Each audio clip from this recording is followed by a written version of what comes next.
C'est une déclaration forte et très imagée de la part d'Albert Agusti, qui était un ancien dirigeant du FC Barcelone. Il exprime un sentiment très répandu chez les supporters du Barça et au-delà. La remarque d'Agusti met en lumière deux phénomènes distincts et opposés dans le monde du football. L'ascension fulgurante de Lamine Yamal. Lamine Yamal incarne la nouvelle génération de talents formés à la Masia, le centre de formation du Barça. Malgré son très jeune âge, il a conquis le public par son aisance technique, sa maturité sur le terrain et ses performances exceptionnelles. Il représente l'espoir et l'avenir pour les supporters, qui le voient comme un symbole de l'identité du club. Le fait qu'il reste fidèle au Barça, son club de toujours, renforce cet attachement. C'est ce qui explique le surnom de « Ballon d'or du peuple ». Il est le favori des fans, l'icône qu'ils ont choisi. Le cas d'Ousmane Dembélé.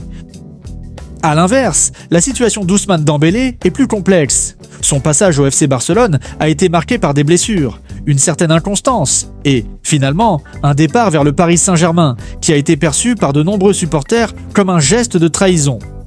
Même si son talent est indéniable, il n'a jamais réussi à établir une connexion émotionnelle aussi forte avec les fans et son départ a creusé un fossé.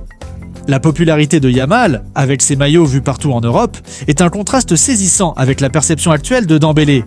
En somme, la déclaration d'Albert Agusti ne parle pas seulement de statistiques, mais de l'impact émotionnel et de la popularité auprès du grand public, où la ferveur autour de Lamine Yamal semble pour l'instant écraser celle de son prédécesseur. Lyon recrute le gardien de but Dominique Greif de Majorque pour 4 millions d'euros, plus 1,25 million d'euros de bonus. Lyon a officiellement annoncé la signature du gardien de but Dominique Greif en provenance de Majorque. L'international slovaque de 28 ans a signé un contrat jusqu'en 2029, engageant ainsi son avenir à long terme avec l'équipe de Ligue 1. Le montant du transfert s'élève à 4 millions d'euros, auquel s'ajoute 1,25 million d'euros de bonus potentiels liés aux performances. Majorque percevra également 15% de la plus-value éventuelle si Lyon vend Greif à un prix supérieur ultérieurement. La saison dernière en Liga, Greif a disputé 31 matchs, concédant 34 buts et s'est révélé être une présence fiable entre les poteaux. Khalil Ayari proche de rejoindre le PSG après un essai réussi. Rapport Khalil Ayari, milieu offensif de 19 ans évoluant au stade tunisien, est à l'essai avec le PSG et pourrait bientôt rejoindre les champions d'Europe, selon des sources du club. Le milieu gauche, qui évolue souvent à droite de l'attaque, s'est entraîné avec l'équipe U23 du PSG sous l'œil attentif de son conseiller sportif Luis Campos, qui a salué sa vitesse, sa franchise et son talent en 1 contre 1. Ayari a récemment participé à des matchs amicaux contre Nice, Le Havre et le Stade Rennais, où il a impressionné en créant un but et en étant proche d'obtenir un penalty, démontrant ainsi ses qualités de dribbleur et ses qualités techniques. Campos aurait qualifié cet essai de très réussi. Barcelone s'apprête à vendre Dani Rodriguez au Celta Vigo, avec option de rachat. Rapport Sport rapporte que Barcelone est sur le point de finaliser le transfert de l'ailier junior Dani Rodriguez au Celta Vigo, avec option de rachat. Valence avait manifesté son intérêt pour un prêt du joueur de 20 ans, mais les récents développements laissent entrevoir un transfert définitif au Celta. Rodriguez, représenté par Pini Zahavi, a rejoint Barcelone lors de la saison 2020-21 en provenance de la Real Sociedad. Il a fait ses débuts en équipe première la saison dernière contre Valladolid, mais une blessure à l'épaule a freiné sa progression. Malgré une absence de présence régulière en équipe première, il est devenu un joueur important de l'Atlético de Barcelone, inscrivant 3 buts et impressionnant en pré-saison. Le Panathinaikos et Trabzonspor, intéressés par le milieu de terrain du PSG Renato Sanchez. Rapport : le milieu de terrain portugais, Renato Sanchez, pourrait bien entamer un nouveau chapitre de sa carrière après avoir passé la saison dernière en prêt à Benfica.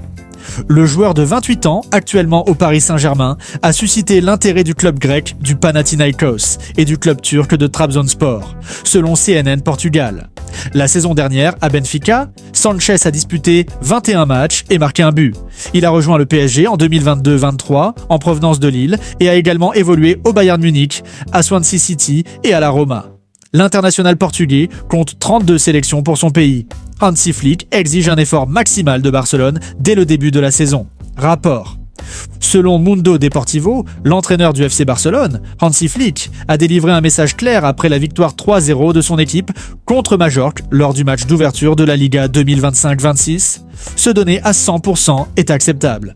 Malgré un score confortable, Flick a estimé que son équipe avait joué à 50% en première période, alors que Majorque était réduite à 9. Il a insisté devant la presse sur la nécessité de maintenir un engagement maximal dès le début de la saison. Flick et son staff technique ont une feuille de route claire pour la saison. Leur objectif est d'imposer un rythme soutenu en début de championnat, afin de creuser l'écart avec leurs rivaux, le Real Madrid et l'Atlético Madrid, qui ont tous deux investi massivement dans de nouveaux recrutements, mais abordent la saison après la Coupe du Monde des clubs. Barcelone, quant à lui, a réalisé une pré-saison plus traditionnelle, ce qui lui confère un avantage potentiel en termes de préparation et de conditions physiques. Lucas Vázquez, c'est possible sur un éventuel transfert en Arabie Saoudite. Lucas Vázquez reste indécis quant à sa prochaine étape après son départ du Real Madrid, où il a passé 10 saisons et remporté 23 titres, dont 5 trophées de la Ligue des Champions. Dans une interview accordée à RM News, l'homme de 34 ans a confirmé son incertitude. « Je n'ai pas encore décidé de ma prochaine destination ». Interrogé sur un éventuel déménagement en Arabie Saoudite, il a ajouté « Je ne sais pas, tout est possible ».